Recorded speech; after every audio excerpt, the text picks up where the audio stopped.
up? Welcome into your Daily Buckeye Blitz for Saturday, October 19th, 2024. This is your best bet show. We're going to get right into it. We've got the live show coming up here. I'm going to get this out to you Friday evening. Hopefully, I'm going to try because we have a bet, some action here on the Oregon-Purdue game tonight. So this is Friday night. This is for your Saturday games and your Friday games, obviously. So, all right. Did want to update my record.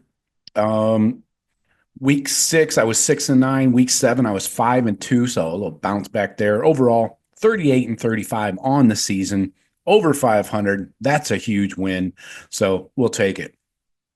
All right. So let's get into it. This Friday night game, we got Oregon at Purdue. Oregon, number 2 team in the country. We know going into West Lafayette, Indiana, Ross-Ade Stadium. Let's see if maybe the TV networks here, this is on Fox, 8 p.m. Maybe they can conjure up some story about somebody that's sick or something and make this a heart-wrenching affair, get the emotions, deep into the cockles of our hearts. Anyway, Ross-Ade Stadium, you know where it's at. You got Oregon traveling east on a short week after a sledgehammer game Saturday night at their place against the Buckeyes. This has me very concerned about Oregon. Purdue versus AP, top 5 teams, has the most wins in college football. They have 17 wins versus AP, top 5 teams, as an unranked Purdue. They're 2-1 at home since 2018 against top 5 teams, and they have a +3 turnover margin at home since 2000 versus top 5 teams. So Purdue's red zone scoring is at 80%. That's excellent. Good for them anyways. And their opponent red zone scoring is 87.5%. Not bad. Not bad. That includes field goals and touchdowns. So if they can hold Oregon to just field goals in the red zone, take away those big plays, I think Purdue has a chance to cover, not to win. I'm not calling for the outright, upset here, but the spread is 29. I'm taking Purdue with the points, all 29 of those suckers for the game. I think Purdue can get it done, keep it close, and this might stay close in the first half. Maybe Oregon pulls away, in the third and fourth quarters. But I think Purdue can get in the end zone maybe and make this a 4-score game at least. So that's what we're hoping for. Purdue +29 is your bet. All right, let's get into the Saturday games here. We got on FS1. Oh, I didn't know that was still a channel. At noon on FS1, UCLA at Rutgers, making the trek from LA to New Jersey. Rutgers is 4-2, but they have 2 losses in the Big Ten. This is at SHIT Stadium. You know how I spell it, in New Jersey. Now, this UCLA offense is horrendous, terrible. They're 127th in points scored per game. They're 128th in yards on offense per game. Yards per play, they're 114th. Yikes. Rutgers' defense is not great, but they're top half of the country, which is an improvement for them every year. Then the Rutgers offense, they're putting up 22 points a game. Yards per game, they're putting up over 350. Take that. So with a shitty UCLA defense, and yeah, that's what I meant. Shitty UCLA offense and defense, really, and a Rutgers offense that can move the ball on you. I'm taking the under on this one, 41, under 41 for the game. I'm not picking a side here. These are 2 really, mediocre teams, but I don't think they're going to score much. Next up, we got 12 p.m. noon on the ACC network. Didn't even know that was still around. Is that after the Ocho? Anyway, Virginia at number 10, Clemson. Clemson's been beaten up on some suckers lately. That's what they do, though. This is a home game in Memorial Stadium there and in Clemson. So Virginia's 4-2, 2-1 in the ACC. The Dabos are undefeated in the ACC so far. This Clemson offense putting up 41 points a game. That's 10th in the country. Again, doing it against some ACC suckers. Yards per game, 482. That's 8th in the country. But they're going against this UVA defense, who is not bad. They're 50th in the country in points allowed, 92nd in yards allowed. So they let teams move the ball at will. This is kind of a, good offense versus bad to mediocre defense. So, the yards per play, Clemson's putting up 6.9. That's 12th in the country. And UVA is allowing 5.8. That's 81st. So I'm taking Clemson to cover the 21, right on the number there for the game. So take Dabos. They're becoming a kind of a favorite here lately with some big spreads. Next up, noon on Fox. This might be your big noon. I don't know. Nebraska at Indiana. Indiana is ranked. Undefeated, 6-0, 3-0 in Big Ten play. Nebraska's got one loss. This is in Bloomington, another Memorial Stadium. I love that. So points per game, Nebraska offense is 62nd in the country.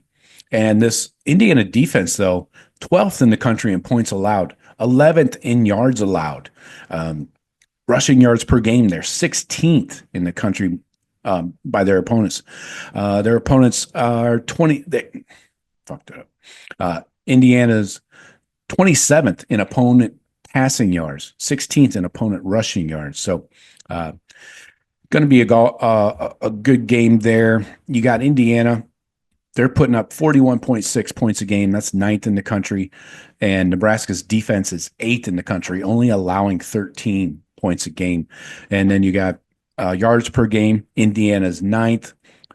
The Nebraska defense is 8th. So again, strength versus strength here. Who's going to give kind of scenario? The rushing yards really blew my mind here. Nebraska's defense is 2nd in the country. They're only allowing 73 yards per game to their opponents.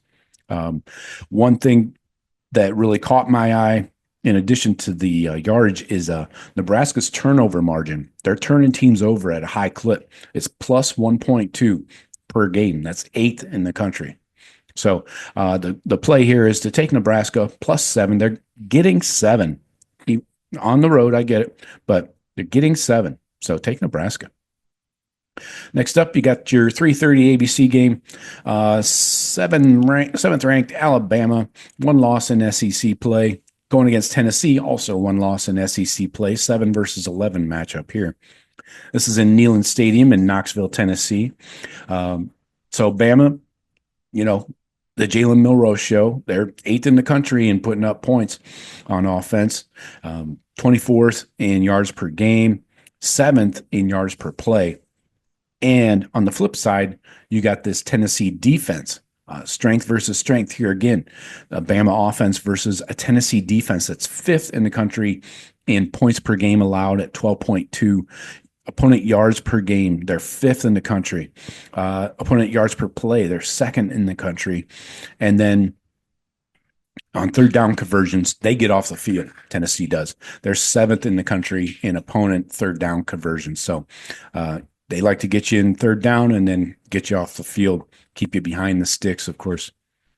Then this Alabama defense is middle of the road. They're 32nd in points allowed, 36th in yards allowed.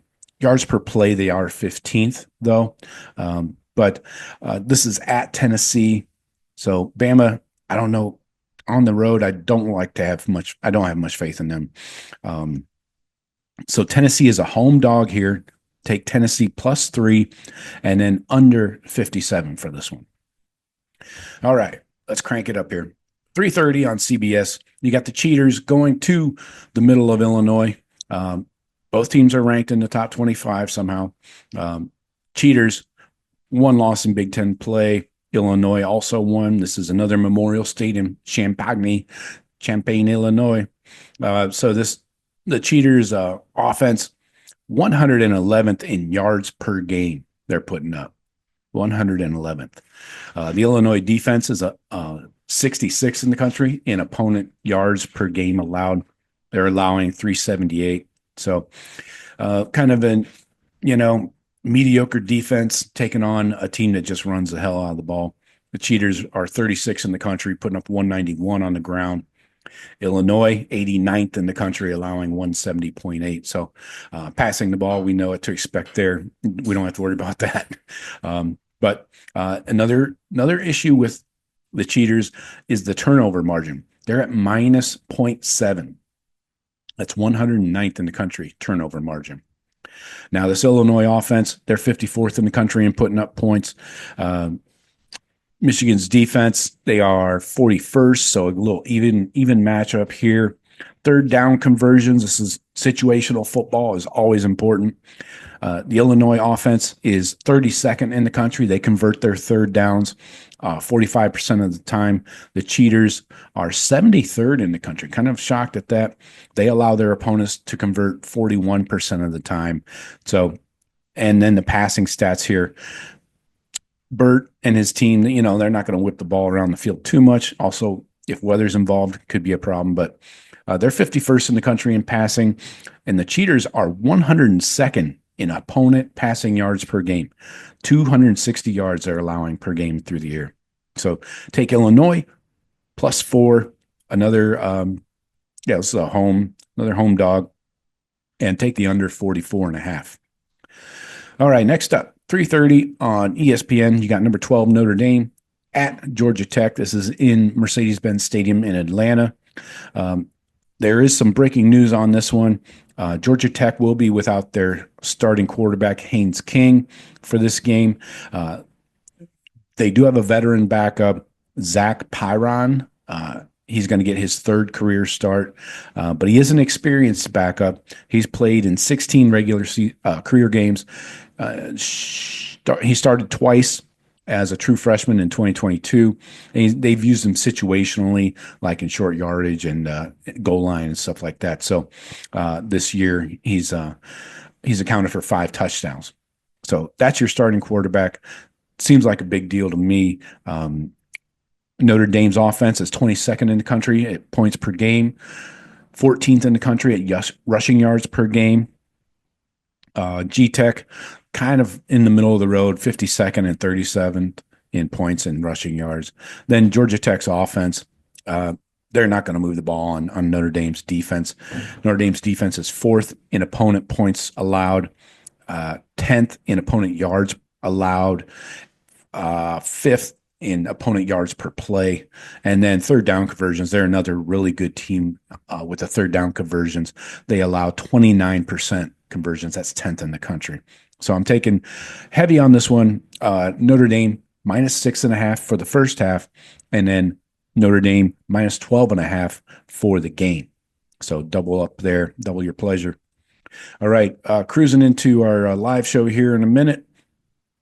7:30 on ABC. You got your big one. Georgia at Texas, 5-1 at DKR, Texas Memorial Stadium in Austin. This is a good one. This is one of those all-timers, best games of the year. Now, Texas's offense, they're going to light up the scoreboard. We know that. The question is, can Georgia hang with them? Texas is 5th in the country in points per game they're putting up. 6th in the country in yards per game, almost 500 yards a game. Yards per play, they're 10th. Third down conversions, almost 50% conversions. That's 10th. Now, Georgia's defense, they've fallen off a bit. This is not the Georgia defense of the last few years. Yards per game, they're 38th allowed. Yards per play, 66th allowed. Points per game, 22nd by their opponents. So what can this Georgia offense do? This Texas defense is too good, man. I'm telling you. This is going to be a bloodbath. I think Texas is going to hammer them hard. Texas's defense, 1st in the country in points per game allowed, 6.3. 1st in the country, yards per game. They allow 229.7. Third down conversions, they're 8th, 27.59%. And then red zone scoring, they're 33%. That's number 1 in the country. That includes field goals and touchdowns. So I look for Texas to cover the 5. take Texas all day long. I think this will be, I would take the under. I don't know if Georgia can hold up their end of the bargain here to reach the 57. So take the under 57. Okay, one more, last one. 7:30 on NBC. Iowa at Michigan State, Spartan Stadium in East Lansing, Spartyville. Iowa is coming in. We saw them already this year. They're top half in points per game. They're putting up 27 points a game. Sparty's allowing 25.2 yards per game.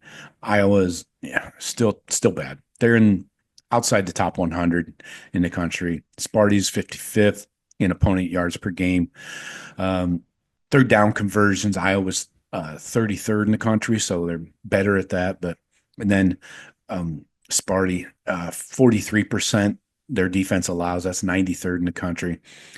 I don't know. This one, who's going to score more?